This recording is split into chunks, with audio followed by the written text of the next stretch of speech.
Assalamualaikum warahmatullahi wabarakatuh. Selamat pagi anak-anak, salam sehat dan penuh semangat.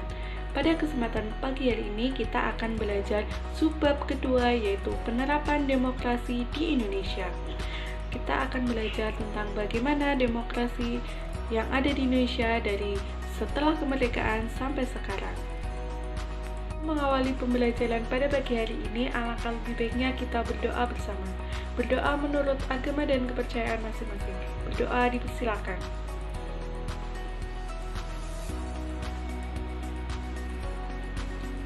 Selesai. Selanjutnya kita akan membahas mengenai tujuan pembelajaran apa-apa saja yang akan dicapai pada materi bab 2.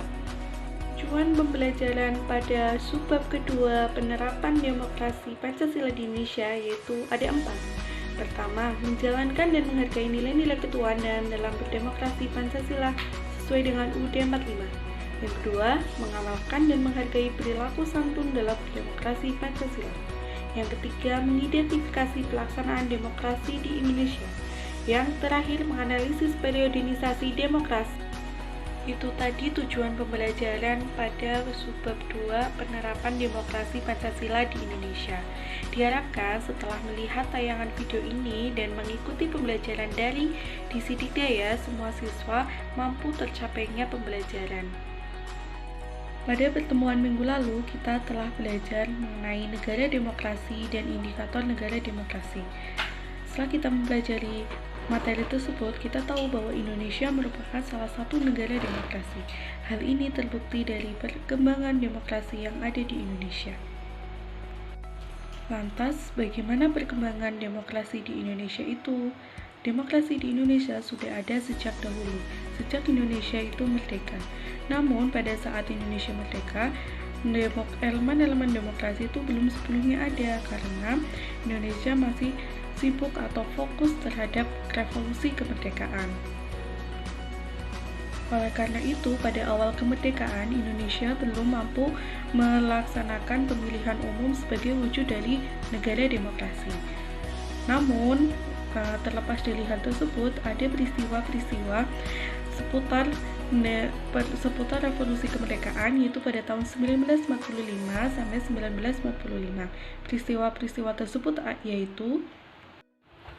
Peristiwa-peristiwa tersebut antara lain yang pertama, dikeluarkannya Maklumat Nomor 10 tanggal 6 Oktober 1945. Yang kedua, tanggal 3 November dikeluarkannya Maklumat Pemerintah. Dan yang terakhir, Maklumat Pemerintah tanggal 14 November 1945. Berikut penjelasan peristiwa-peristiwa yang terjadi pada revolusi kemerdekaan. Peristiwa yang pertama yaitu dikeluarkannya Maklumat Nomor 10 tanggal 6 Oktober 1945. Pada maklumat itu ditandatangani oleh Wakil Presiden dalam Kongres KNIP. Lantas, apa isi dari maklumat tersebut? Materi pokok yang pertama dalam maklumat tersebut yaitu sebelum terbentuknya MPR, DPR, KNIP diserahi kekuasaan legislatif dan ikut menetapkan garis-garis haluan besar negara. Kedua, berhubung Indonesia masih dalam keadaan genting atau pasca kemerdekaan, maka pekerjaan KNIP sehari-hari dijalankan oleh badan pekerja yang dipilih di antara mereka dan bertanggung jawab kepada Komite Nasional Pusat. Itu berarti bahwa Presiden hanya memiliki kekuasaan dalam bidang eksekutif sesuai dengan Undang-Undang Dasar. Kemudian KNIP ini berfungsi sebagai badan legislatif, yaitu pengganti MPR dan DPR sebelum MPR dan DPR itu dibentuk. Kemudian peristiwa yang kedua yaitu adanya maklumat tanggal 3 November 1945. Maklumat pemerintah ini yaitu berisi agar rakyat diberi kesempatan yang seluas-luasnya untuk mendirikan partai politik. Nah, ini sudah ada bibit-bibit adanya elemen demokrasi. Setelah dikeluarkannya maklumat tanggal 3 November 1945, maka secara resmi ada 10 partai politik yang sebagai cikal bakal partai politik yang ada di Indonesia. Kemudian peristiwa yang terakhir terakhir adanya Maklumat Pemerintah tanggal 14 November 1945. Maklumat ini berhasil mengubah sistem pemerintahan presidensial menjadi kabinet parlementer yang berdasarkan asas-asas demokrasi liberal yang dipimpin oleh Perdana Menteri. Itu tadi peristiwa-peristiwa yang ada pada periode 1945 sampai 1949. Secara tidak langsung, peristiwa-peristiwa tersebut memiliki sumbang asih terhadap sejarah perkembangan demokrasi yang ada di Indonesia. Atau dengan kata lain, pada periode ini telah diletakkan hal-hal mendasar bagi perkembangan demokrasi di Indonesia untuk masa selanjutnya, yaitu antara lain 1. Pemberian hak-hak politik secara menyeluruh. Kekuasaan presiden dibatasi oleh KNIP sehingga presiden tidak memungkinkan untuk menjadi diktator. Kemudian yang ketiga, terbentuknya sejumlah partai yang selanjutnya menjadi peletak dasar sistem kepartaian yang ada di Indonesia.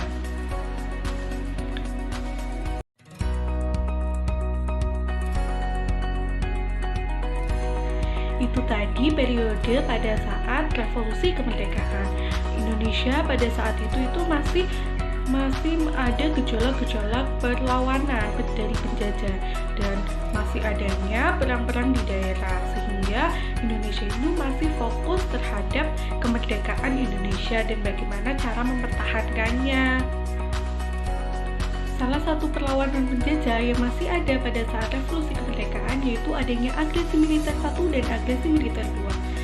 Belanda masih menjajah dan ingin menguasai Indonesia. Namun pada saat itu dibentuklah suatu perjanjian yang bernama Konferensi Meja Bundar.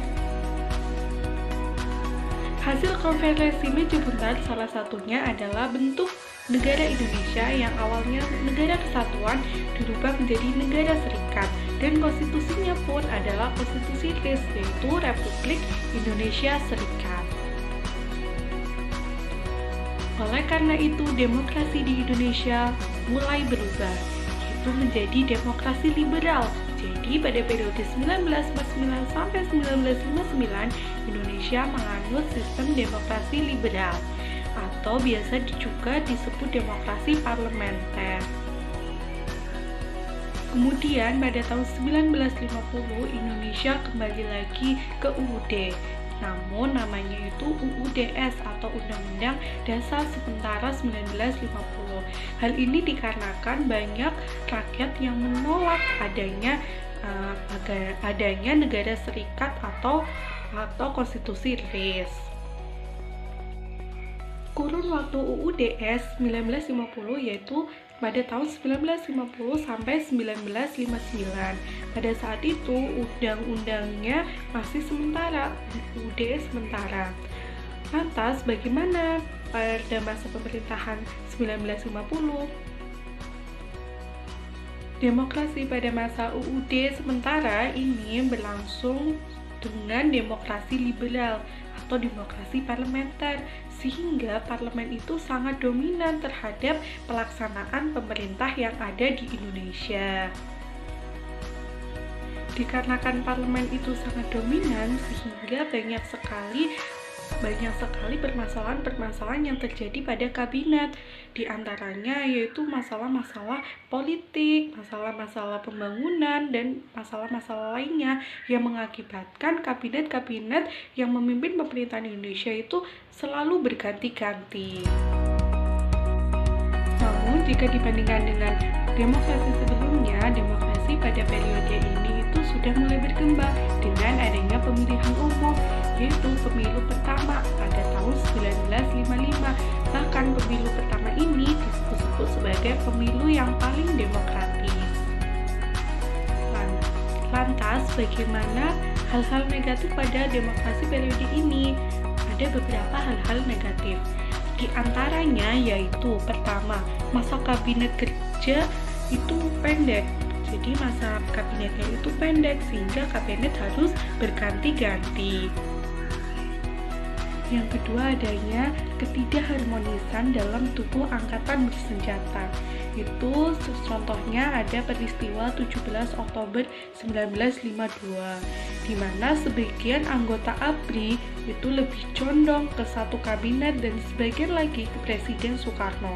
Hal ini tentu mengancam persatuan dan kesatuan bangsa Indonesia. Yang kedua, adanya kampanye yang berkepanjangan, yaitu pada tahun 1953 sampai 1955. Hal ini tentu meningkatkan ketegangan dalam masyarakat. Dan yang terakhir, banyaknya pemberontakan daerah. Pada saat pergantian kabinet, tentu banyaknya masyarakat yang pro dan kontra, sehingga terjadinya pemberontakan. Salah satunya ada pemberontakan PRRI di Sumatera dan Persemesta di Sulawesi. Terlepas dari hal-hal negatif tersebut, demokrasi parlementer pada periode ini juga sangat berpengaruh terhadap sistem demokrasi yang ada di Indonesia sekarang ini, di mana terdapat banyak elemen-elemen demokrasi dalam kehidupan politik pada periode demokrasi 1950 sampai 1959. Elemen-elemen demokrasi pada masa demokrasi parlementer antara lain yang pertama, parlemen memiliki peranan yang tinggi, dan yang kedua, akuntabilitas jabatan pada umumnya juga tinggi, dan yang ketiga, itu kehidupan kepartean itu menjadi ruang untuk berkembang secara optimal. Dan yang keempat, pemilu 1959. Kemudian yang keempat, adanya pemilu 1955 yang telah melaksanakan prinsip-prinsip demokrasi. Nah, bahkan disebut-sebut pemilu 1955 adalah pemilu yang sangat demokratis. Kemudian yang kelima, adanya hak-hak dasar masyarakat yang dihormati. Kemudian yang terakhir, karena sistemnya itu parlementer atau perwakilan rakyatnya itu lebih besar, maka daerah mendapatkan otonomi dengan asas desentralisasi. Elemen-elemen demokrasi pada masa periode ini juga bisa dibilang sebagai indikator keberhasilan demokrasi pada masa 1950 sampai 1959. Walaupun demokrasi ini memiliki keberhasilan, namun demokrasi ini tidak bertahan panjang. Hal ini dikarenakan banyak juga permasalahan-permasalahan yang terjadi. Yang sudah saya sebutkan tadi, kabinet yang berubah-ubah itu sangat tidak efektif untuk bangsa Indonesia. Oleh karena itu, untuk memulihkan pemerintahan kembali, maka Presiden mengeluarkan Dekret Presiden 5 Juli 1959. Isi Dekret Presiden 5 Juli 1959 antara lain yaitu pertama, dibubarkannya Badan Konstituante, yang sudah kita tahu bahwa UUD itu masih UUDS dan ada badan sendiri yang untuk merancang undang-undang dasar. Namun badan tersebut gagal melaksanakan tugasnya sehingga dikeluarkannya Dekret Presiden untuk yang pertama yaitu membubarkan Konstituante. Yang kedua, berlakunya kembali UUD 1945 menggantikan UUDS 1950 yang berlaku bagi segenap bangsa Indonesia. Yang terakhir, dibentuknya Majelis Permusyawaratan Rakyat sementara yang terdiri atas anggota-anggota Dewan Perwakilan Rakyat dan utusan dari daerah-daerah dan golongan serta pembentukan Dewan Pertimbangan Agung sementara yang akan dilaksanakan dalam kurun waktu secepatnya. Dengan diberlakukannya Dekret Presiden 5 Juli 1959, maka demokrasi liberal pun berakhir dan diganti beralih ke demokrasi konsepan dari Insinyur Soekarno, yaitu demokrasi terpimpin. Terus demokrasi terpimpin bagaimana pelaksanaannya? Kita langsung saja ke demokrasi terpimpin. Apa itu demokrasi terpimpin? Demokrasi terpimpin itu demokrasi untuk menstabilkan kehidupan politik bangsa Indonesia pada saat itu. Demokrasi terpimpin mulai berlaku pada saat Dekret Presiden 5 Juli 1959. Terus bagaimana kehidupan politik bahasa Indonesia setelah diterapkannya demokrasi terpimpin? Tentu banyak sekali perubahan, yaitu demokrasi yang berpusat pada Presiden Soekarno yang awalnya dipegang oleh parlemen, sekarang demokrasinya dipegang oleh presiden sebagai aktor tunggal dalam kehidupan politik. Lantas bagaimana kehidupan politik bangsa Indonesia pada saat demokrasi terpimpin? Yaitu terdapat kekuatan, kebijakan, dan penyimpangan yang terjadi pada demokrasi ini.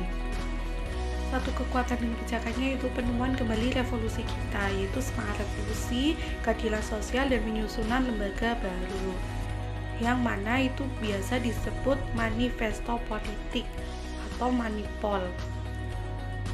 Manipol adalah 5 gagasan penting yang ada di demokrasi terpimpin, yaitu yang pertama Undang-Undang 45, kedua sosialisme Indonesia, ketiga demokrasi terpimpin, keempat ekonomi terpimpin, kelima kepribadian Indonesia, yang mana biasa disebut dengan USDEK.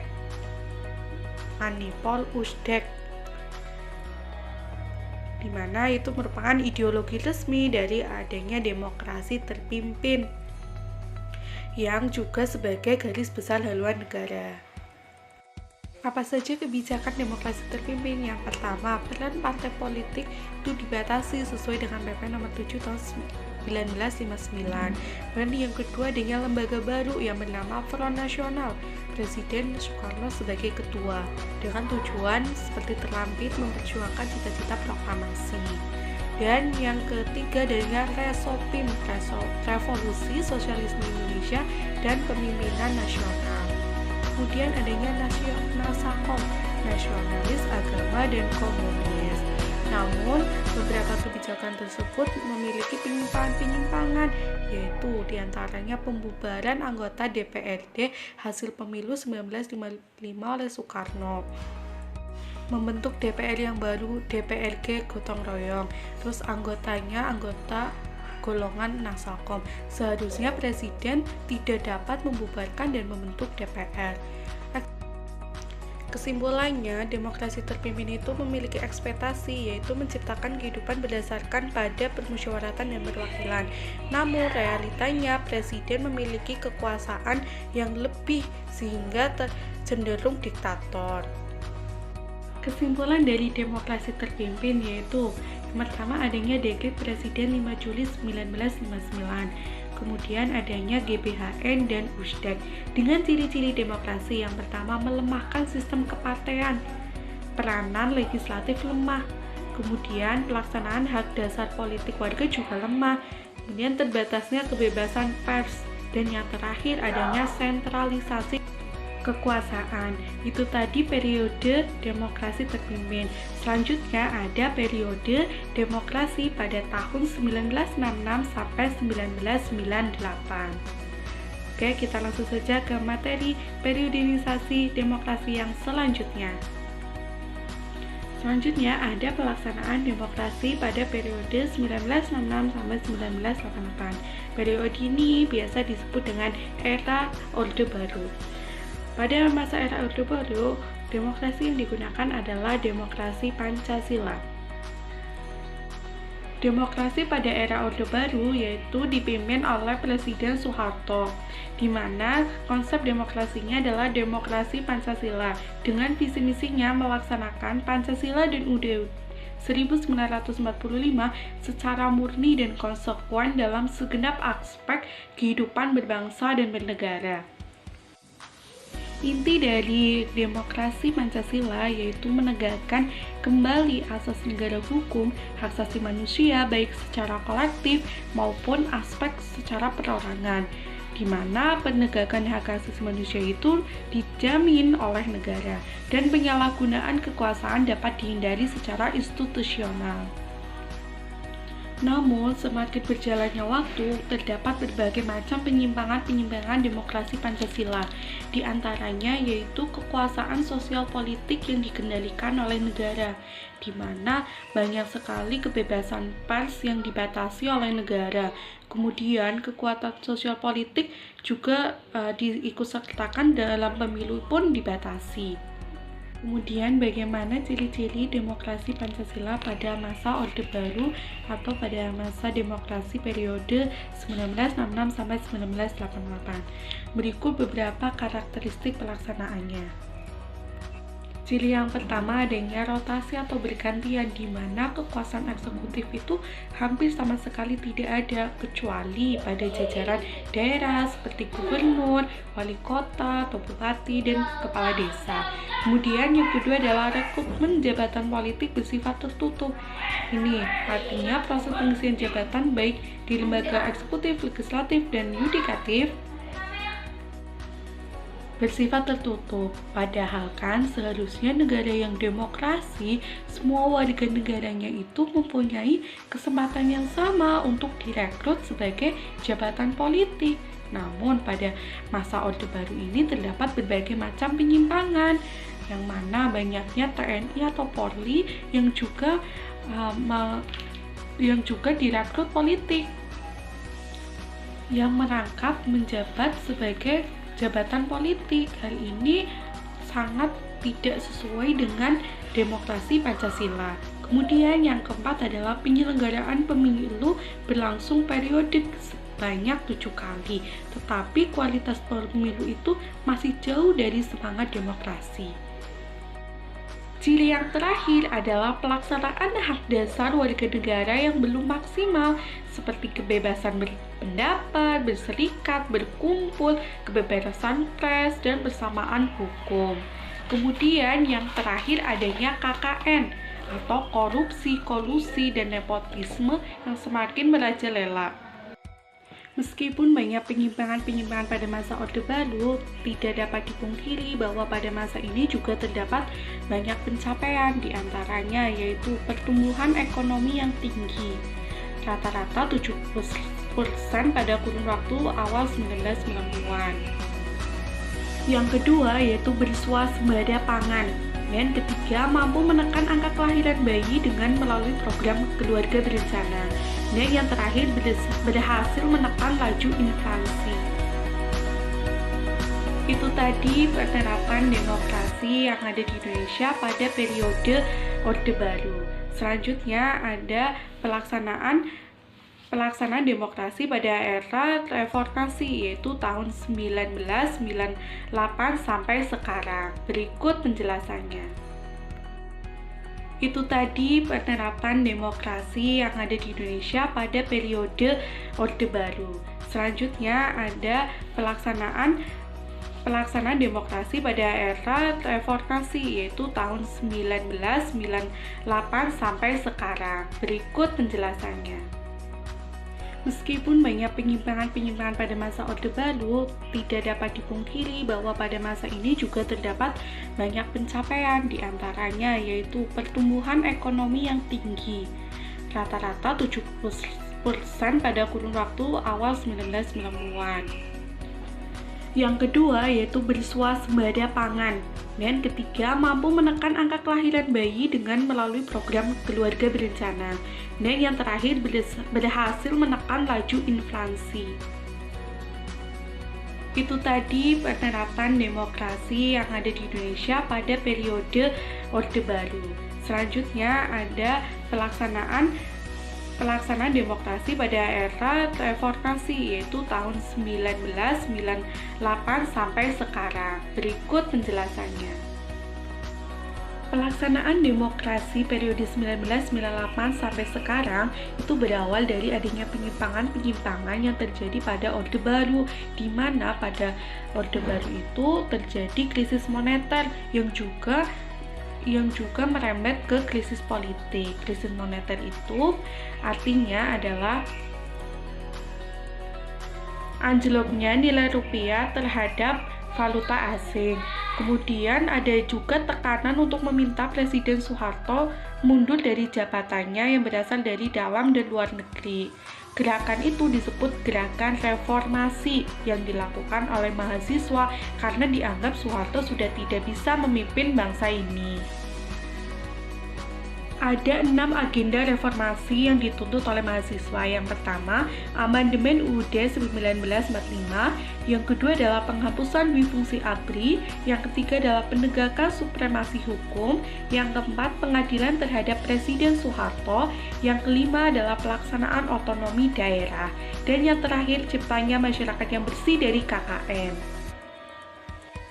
Kemudian dengan adanya gerakan reformasi ini, maka Soeharto lengser menjadi presiden dan digantikan oleh B.J. Habibie. Kemudian pada pemerintahan Presiden B.J. Habibie berupaya mewujudkan indikator demokrasi. Yang pertama yaitu kebebasan pers, yang kedua sistem kepartaian yang sehat dan pemilu yang transparan, kemudian yang ketiga pelaksanaan pemilu 1999. Ketiga hal tersebut merupakan fondasi yang kuat bagi pemerintahan selanjutnya. Kemudian indikator demokrasi sebagaimana yang diletakkan Presiden Habibie itu digunakan sampai sekarang pada pemerintahan presiden-presiden selanjutnya. Indikator yang diteruskan ke presiden selanjutnya itu apa saja? Yang pertama, rotasi kekuasaan dilaksanakan mulai dari pemerintah pusat sampai tingkat desa. Kemudian yang kedua, pola rekrutmen jabatan politik di lembaga-lembaga negara dilaksanakan secara terbuka. Dan yang ketiga, sebagian besar hak dasar rakyat dapat terjamin. Kemudian yang terakhir, kebebasan pers semakin dihormati. Kondisi demokrasi seperti ini dapat diibaratkan sebagai menuju ke arah kesempurnaan demokrasi. Namun, setiap tahun hingga sekarang, demokrasi perlu dikembangkan agar lebih baik lagi. Itu tadi pelaksanaan demokrasi dari era revolusi kemerdekaan sampai reformasi sekarang ini. Kemudian untuk tugas diskusi kalian, Ibu harap kalian bisa memberikan alasannya. Kan Indonesia ini sebagai negara demokrasi. Menurut kalian, Indonesia itu sudah menjadi negara demokratiskah atau belum? Kemudian kalian bisa berikan alasan kalian mengapa negara Indonesia itu sebagai negara yang demokratis di kolom komentar ya, dan jangan lupa presensi untuk hari ini. Demikian pembelajaran pada pagi hari ini. Untuk selanjutnya kalian bisa ke WhatsApp group sebagai kesimpulan bareng-bareng, kita simpulkan bareng-bareng materi pada subbab 2 yaitu penerapan demokrasi Pancasila di Indonesia. Untuk mengakhiri pertemuan pada pagi hari ini, alangkah lebih baiknya kita berdoa sesuai dengan agama dan kepercayaan kita masing-masing. Berdoa dipersilahkan. Selesai. Demikian pembelajaran pada pagi hari ini. Salam sehat dan penuh semangat buat adik-adik semua. Wabillahi taufiq wal hidayah. Wassalamualaikum warahmatullahi wabarakatuh.